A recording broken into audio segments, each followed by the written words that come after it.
Hello everyone, welcome to my YouTube channel different classes. आज हम लोग पढ़ेंगे क्लास 10th का social science subject model paper set 1 objective question, जो very important है आप लोगों के लिए। तो वीडियो पे बने रहें और वीडियो को लास्ट तक देखें ताकि आप लोगों को अच्छी तरह समझ में आए। तो चलिए वीडियो को स्टार्ट करते हैं। तो पहला हमारा क्वेश्चन है कि राष्ट्रवाद में एक निश्चित भौगोलिक क्षेत्र में रहने वाली जनता इनमें से किसके द्वारा जुड़ी होती है। तो राष्ट्रवाद का मतलब होता है कि अपने देश से के प्रति प्रेम या भाव प्रकट करना। तो जो है सो राष्ट्रवाद का मतलब जनता जो होता है सो ये चार को ऑप्शन में सो किसमें से है सो एड रहता है, यानी कि जुड़ा रहता है। तो जो है सो समान संस्कृति से जुड़ा रहता है, समान इतिहास से भी जुड़ा रहता है, भाषा और लोक परंपरा से भी जुड़ा रहता है। तो जो इसका आंसर जो होगा वो इनमें से सभी होगा। ओके, फिर हमारा जो है सो अगला क्वेश्चन की ओर चलते हैं। अगला क्वेश्चन हमारा है कि जर्मनी के एकीकरण में प्रमुख भूमिका निभाने वाले बिस्मार्क कहाँ के चांसलर थे। तो ये जो जो थे वो प्रसाग के चांसलर थे। कहाँ के थे? प्रसाग के चांसलर थे। और आप लोग बुक पढ़े होंगे तो आप लोगों को पता होगा कि ये जो है सो बाद में जर्मनी के भी चांसलर बने थे। तो हमारा तीसरा क्वेश्चन की ओर चलते हैं। तो हमारा तीसरा क्वेश्चन में बोल रहा है कि सरदार वल्लभ भाई पटेल ने किस किसान आंदोलन का नेतृत्व किया था। तो जो सरदार वल्लभ भाई पटेल जी थे वो जो है सो बारदोली आंदोलन का जो है सो नेतृत्व किए थे। ठीक है, हमारा जो है चौथी क्वेश्चन की ओर चलते हैं। तो हमारा चौथा क्वेश्चन बोला गया है कि साइमन कमीशन भारत जो है सो क्यों आया था। तो जो साइमन कमीशन जो है सो भारत में संवैधानिक व्यवस्था की कार्यशैली का अध्ययन करने के लिए आया था। ओके, फिर हमारा जो है सो पांचवा क्वेश्चन की ओर चलते हैं। तो हमारा पांचवा क्वेश्चन बोल रहा है कि प्राचीन काल में किस स्थल मार्ग से एशिया और यूरोप का व्यापार होता था। तो जो है सो प्राचीन काल में जो है सो रेशम मार्ग का जो है उपयोग होता था। ठीक है, और इसके बाद हमारा जो है सो छठे क्वेश्चन की ओर चलते हैं। छठा क्वेश्चन में बोल रहा है कि गाड़ियों के उत्पादन के लिए असेंबली लाइन का प्रयोग अमेरिका में सबसे पहले किसने किया था। तो जो है सो अमेरिका में जो है सो सबसे पहले जो है सो हेनरी फोर्ड ने किया था। सॉरी, किसने किया था? हेनरी फोर्ड ने किया था। ओके, फिर हमारा सातवां क्वेश्चन की ओर चलते हैं। सातवां क्वेश्चन की ओर में पूछा गया है कि डॉन ऑफ द सेंचुरी नामक चित्र में किसका महिमा मंडन है। तो जो है सो डॉन ऑफ द सेंचुरी नामक चित्र में जो है सो हमारा जो है सो संगीत जो है सो महिमा मंडन है। ओके, फिर हमारा जो है सो आठवां क्वेश्चन की ओर चलते हैं। तो हमारा आठवां क्वेश्चन बोला गया है कि स्पिनिंग जेनी मशीन ने किस प्रक्रिया में वृद्धि की थी। तो जो सो स्पिनिंग जेनी जो है सो मशीन जो है सो कताई में जो है सो प्रक्रिया में जो है सो हमारा वृद्धि की थी। ठीक है, अब नौवें क्वेश्चन की ओर चलते हैं। तो हमारा नौवां क्वेश्चन है कि भारत में पहला प्रिंटिंग प्रेस किनके द्वारा लाया गया था। तो जो है सो भारत में जो है सो पहले जो प्रिंटिंग प्रेस जो है सो पुर्तगालियों द्वारा लाया गया था। किनके द्वारा लाया गया था? पुर्तगालियों द्वारा लाया गया था। ओके, फिर हमारा जो 10वां क्वेश्चन है वो 10वां क्वेश्चन में ये बोल रहा है कि गेली क्या है। तो गेली जो है सो धातुएं फ्रेम है। क्या है? धातुएं फ्रेम। इसके बाद जो है सो हमारा 11वां क्वेश्चन है कि यदि सरकार के विभिन्न अंगों विधायिका, कार्यपालिका और न्यायपालिका के बीच सत्ता का बंटवारा रहता है तो उसे सत्ता का डॉट डॉट डॉट वितरण कहा जाता है। तो ये जो डॉट डॉट है इसमें हमको कोई भी ये चार ऑप्शन में एक भरना है। तो हमारा जो है सो पहला जो है सो 36 वितरण कहा जाता है। आंसर हो जाएगा हमारा ए, 36 वितरण कहा जाता है। ओके, फिर हमारा 12वां क्वेश्चन की ओर चलते हैं। 12वां क्वेश्चन में बोला गया है कि भारतीय संघ में इस समय है डॉट डॉट डॉट।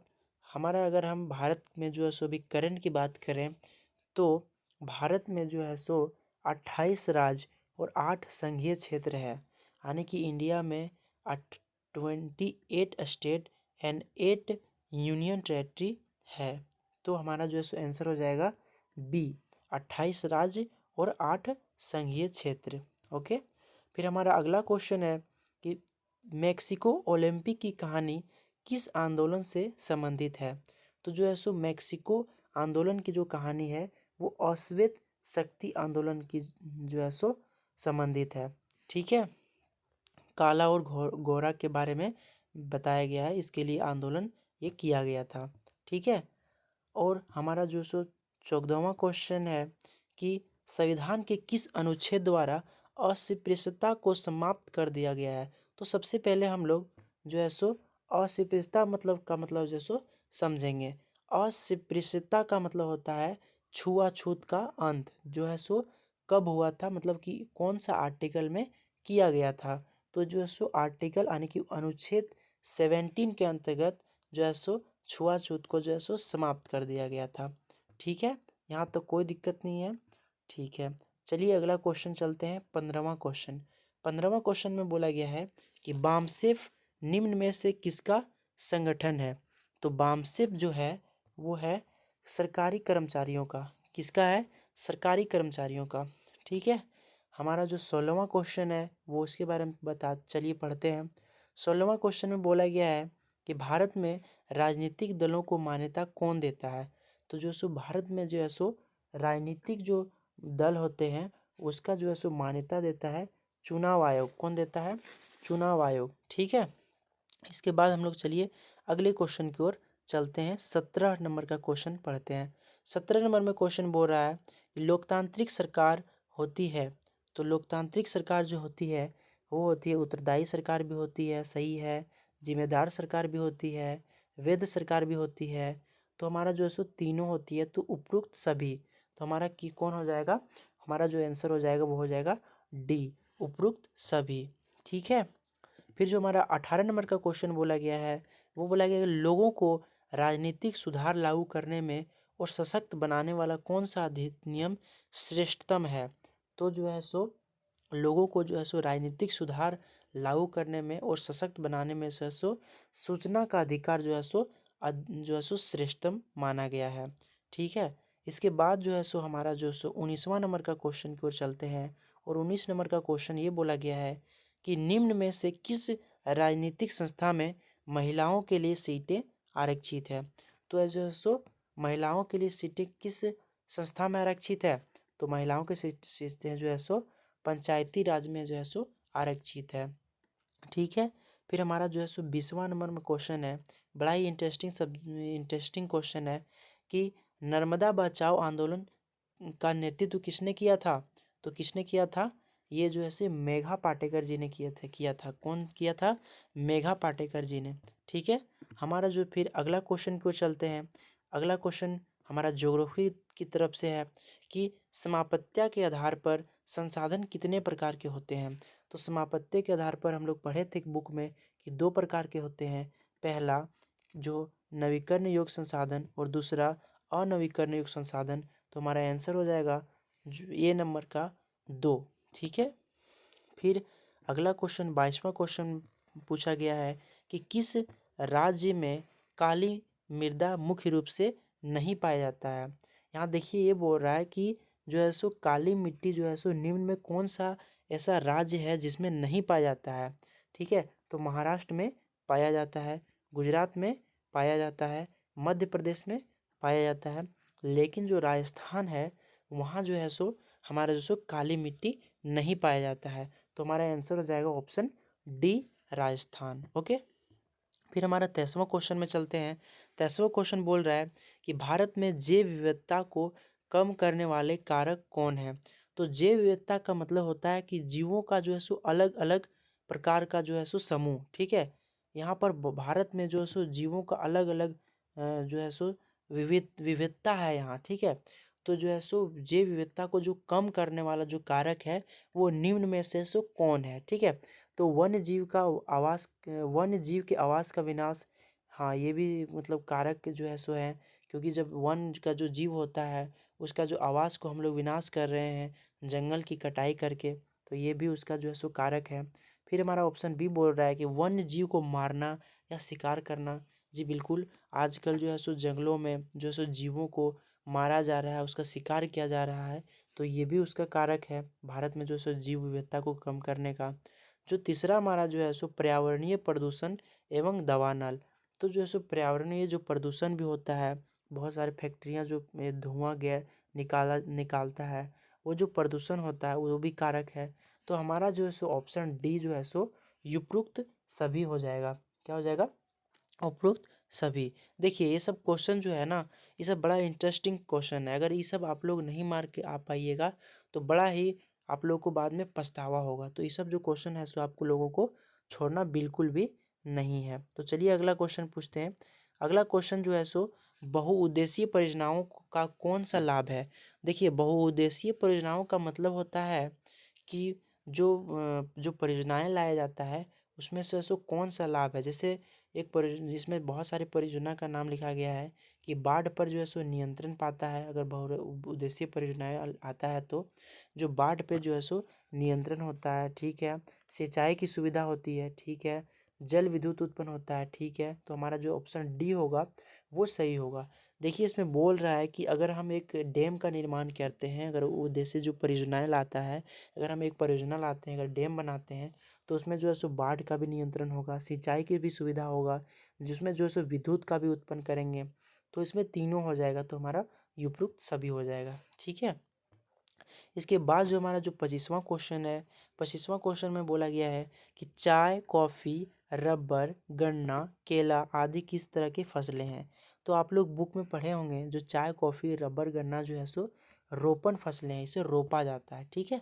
इसके बाद हमारा जो 26वां क्वेश्चन है, वो 26वां क्वेश्चन में ये बोल रहा है कि भारत में धान की खेती मुख्य रूप से किस फसल ऋतु में की जाती है। तो ये और सबको मैक्सिमम सभी बच्चे लोग को पता होंगे कि हम लोग जो गांव से बिलोंग करते हैं और गांव में जब बारिश बरसात का मौसम होता है तब हमारा जो है सो धान का खेती होता है। और धान का खेती जो है सो कौन सा फसल है, आप लोग ज्योग्राफी में पढ़े होंगे, ये जो है सो खरीफ फसल है। कौन सा फसल है? खरीफ फसल है, ठीक है। जो है सो खरीफ फसल है हमारा धान, ठीक है। क्योंकि धान जो है सो बरसात के मौसम में जो है सो किया जाता है, ठीक है। हमारा जो अगला क्वेश्चन है, वो अगला क्वेश्चन है 27वां क्वेश्चन पूछ रहा है कि निम्नलिखित कोयले की खानों में से कौन झारखंड राज्य में है। तो चलिए हम लोग झारखंड से हैं तो झारखंड का नाम फटाफट जानेंगे। तलचर, तलचर तो झारखंड का नहीं है। बोकारो, देखिए हमारा जो है सो बोकारो जो है सो झारखंड का है। चलिए अगला क्वेश्चन ऑप्शन पढ़ ही लेते हैं। सिगरेनी नहीं है, रानीगंज नहीं है, ये रानीगंज वेस्ट बंगाल में पड़ता है। तो हमारा जो आंसर होगा क्या होगा? बोकारो, ठीक है, ऑप्शन बी। इसके बाद हमारा जो 28वां क्वेश्चन है वो हो रहा है निम्नलिखित में से कौन एक आधारभूत उद्योग है। एक आधारभूत उद्योग है, तो ये जो 28वां का जो आंसर होगा वो हो जाएगा ऑप्शन बी, लोहा इस्पात उद्योग। क्या हो जाएगा? लोहा इस्पात उद्योग, ठीक है। इसके बाद जो है सो हमारा अगला क्वेश्चन है कि कारखानों द्वारा निष्कासित 1 लीटर अपशिष्ट से लगभग कितना गुना जल दूषित होता है। तो ये बड़ा ही इंटरेस्टिंग क्वेश्चन है कि अगर जो कारखानों द्वारा जो निष्कासित जो पानी बाहर निकाला जाता है, उसका जो 1 लीटर अगर पानी, गंदा पानी जो कारखानों से निकलता है, वो अगर बाहर आकर हम शुद्ध पानी अगर आठ उसका जो अगर शुद्ध पानी में मिलाएं तो 8 गुना जो है सो उसमें पानी को जो है सो अपशिष्ट कर देगा, दूषित कर देगा। इतना वो भयानक जो है सो खतरनाक पानी होता है, ठीक है। इतना वो अपशिष्ट पानी होता है, इतना वो गंदगी होता है उसमें, ठीक है। तो हमारा जो है सो आंसर क्या हो जाएगा? ऑप्शन सी, 8 गुना, ठीक है। हमारा 30वां क्वेश्चन है कि निम्नलिखित में से सड़क परिवहन के बारे में कौन सा कथन असत्य है। देखिए इसमें बोला गया है कि सड़क परिवहन के बारे में कौन सा कथन असत्य है। तो चलिए क्वेश्चन को हम लोग पढ़ते हैं। सड़क जो है सो घर घर सेवाएं उपलब्ध कराता है, चलिए ठीक है। घर घर से उपलब्ध कराता है, ठीक है। ऊबड़ खाबड़ भूमि पर भी बनाई जा सकती है, चलिए ऊबड़ खाबड़ पर भी बनाई जा सकती है, इसको भी मान लेते हैं। सड़क परिवहन अन्य परिवहन के साधनों के लिए कड़ी का कार्य करता है, ये हमको लग रहा है। चलिए आप लोग इसको हमको कमेंट करके बताइएगा कि इसका आंसर क्या होता है, ठीक है। 31 नंबर का जो क्वेश्चन है वो जो है सो आप लोग को बताना है कमेंट करके कि इसका जो है सो जो आंसर होगा वो क्या होगा। लेकिन अगर मेरा अंदाज से देखा जाए तो ये सड़क परिवहन अन्य परिवहन के साधनों के लिए कड़ी कार्य करता है। जो सड़क परिवहन होता है वो अन्य परिवहन के लिए साधनों से कड़ी कार्य करता है। अगर ये आंसर सही है तो आप लोग कमेंट कीजिए कि इसका जो है सो आंसर क्या होगा। ठीक है, मैं आप लोग को कमेंट का वेट करूँगा। और हम लोग अगले क्वेश्चन की ओर चलते हैं। अगला क्वेश्चन बोल रहा है कि मानव विकास रिपोर्ट देशों की तुलना किस आधार पर करती है। तो मानव विकास रिपोर्ट जो है सो उसका जो तुलना करता है वो स्वास्थ्य के आधार पर भी करता है। अगर किसी भी देश का जो है सो स्वास्थ्य अच्छा रहेगा तो उस विकास के लिए ज़्यादा लाभदायक होगा। शिक्षा पे भी करता है आधार पर, प्रति व्यक्ति आय पे भी करता है। तो इस तीनों तो उपरोक्त सभी, तो 31 नंबर का डी ऑप्शन सही हो जाएगा। ठीक है, इसके बाद इनमें से कौन भावी पीढ़ी के कल्याण को परिभाषित करता है। ठीक है, इनमें से कौन भावी पीढ़ी के कल्याण को परिभाषित करता है। ठीक है, तो धारणीय विकास, इसका जो आंसर हो जाएगा वो हो जाएगा ऑप्शन सी, धारणीय विकास। ठीक है, हमारा 33वां नंबर का क्वेश्चन है कि सलमा एक सरकारी अस्पताल में नर्स की कार्य करती है। कौन करती है? सलमा। सलमा किस क्षेत्र की गतिविधि में संलग्न है? तो देखिए, जो सरकारी का नौकरी करता है, जो सरकारी में कार्यरत है, उसे हम क्या बोलेंगे? संगठित कार्य में बोलते हैं, आप लोग पढ़े होंगे। और जो जैसे मजदूरी करता है या फिर कोई जैसे मान लेते हैं ठेकेदारी वगैरह के साथ काम करता है, मजदूरी करता है, तो उसे हम लोग असंगठित क्षेत्र में रखते हैं। ठीक है, तो हम लोग उसका जो है सलमा जो है सो कौन सा क्षेत्र में आएगा? वो सो जो सो जो संगठित क्षेत्र में आएगा। किस में आएगा? संगठित में। ठीक है, इसके बाद जो हमारा अगला क्वेश्चन है वो लिखा है कि सेवा क्षेत्र में इनमें से किस तरह की गतिविधियां शामिल है। तो सेवा क्षेत्र मतलब कि हम लोगों को सेवा प्रदान करना, सेवा उपलब्ध करना, सेवा प्रोवाइड करना। तो देखिए, लोगों को जो इनमें से सबसे ज़्यादा जो प्रोवाइड किया जा रहा है, कृषि, डेयरी, मछली पालन और वानिकी, पहला ऑप्शन। दूसरा है चीनी, गुड़, ईंट बनाना, जो, और तीसरा जो है सो परिवहन, संचार और बैंकिंग, और चौथा इनमें से कोई नहीं। तो इसका जो आंसर हो जाएगा वो ऑप्शन सी, परिवहन, संचार और बैंकिंग। क्योंकि परिवहन में भी लोगों का जो है सो सेवा किया जा रहा है, और संचार में भी किया जा रहा है, बैंकिंग में भी किया जा रहा है। तो इसका जो आंसर हो जाएगा वो सी हो जाएगा। फिर 35वां नंबर का क्वेश्चन है कि निम्न में से कौन वस्तु विनिमय का उदाहरण है। वस्तु विनिमय आप लोग पढ़े होंगे।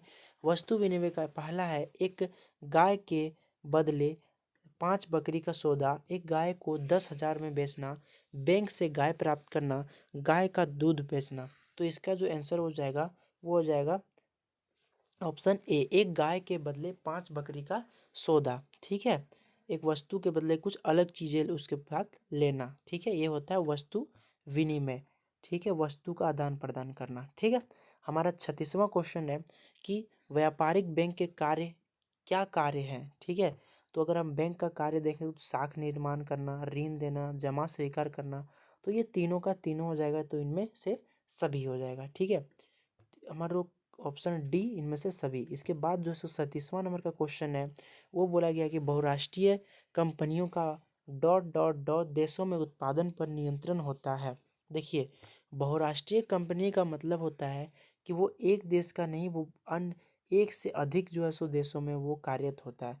तो वो हम लोग का यहाँ पर क्या भरा जाएगा कि एक से अधिक देशों में उत्पादन पर नियंत्रण होता है। बहुराष्ट्रीय कंपनी का मतलब वो एक देश में नहीं, वो कई देशों में अपना जो है सो काम करता है और उत्पादन में नियंत्रण रखता है। ठीक है, तो ऑप्शन सी हो जाएगा हमारा। ठीक है, हमारा अगला क्वेश्चन है कि फोर्ड मोटर किस देश की कंपनी है। तो ये फोर्ड मोटर जो है सो अमेरिका की कंपनी है। ठीक है, फोर्ड मोटर किस देश की है? अमेरिका की जो है सो कंपनी है। इसके बाद बोला गया है कि 39वां नंबर का क्वेश्चन, हॉलमार्क किस प्रकार की वस्तुओं की गुणवत्ता का प्रमाणक चिन्ह है। तो हॉलमार्क जो है सो आभूषण का जो है सो गुणवत्ता का प्रमाणक चिन्ह है। ठीक है, इसके बाद जो है सो हमारा अगला क्वेश्चन है कि राष्ट्रीय उपभोक्ता दिवस किस तिथि को मनाया जाता है। तो किस तिथि को मनाया जाता है? तो ये जो है सो ऑप्शन बी, 24 दिसंबर को जो है सो राष्ट्रीय उपभोक्ता दिवस मनाया जाता है। तो ये हमारा लास्ट क्वेश्चन था। सब्जेक्टिव का भी बहुत जल्द वीडियो यह हमारे चैनल पे मतलब अपलोड हो जाएगा। उसके लिए आप लोग टेंशन नहीं लीजिए। अगर चैनल पे नए हैं तो चैनल को सब्सक्राइब कर लीजिए और लाइक कर लीजिए, कमेंट कर लीजिए। अगर कोई भी क्वेश्चन में प्रॉब्लम हो या फिर कोई भी क्वेश्चन में कुछ प्रॉब्लम है तो उसमें का कमेंट कीजिए। मैं अपने तरफ से बहुत कोशिश करूँगा कि उसका जो है सो अच्छा से अच्छा सॉल्व हो, आप लोगों को अच्छे वीडियो जो है सो प्रोवाइड किया जा सके। तो अगर अपने दोस्तों के पास भी शेयर करें ताकि वो सबको भी ये सब अच्छी तरह से जो मॉडल सेट निकाला है उसका जो है सो अच्छी नॉलेज हो, सब अच्छी तरह से पढ़ सकें। तो मिलते हैं अगले वीडियो में, तब तक जय हिंद, जय भारत।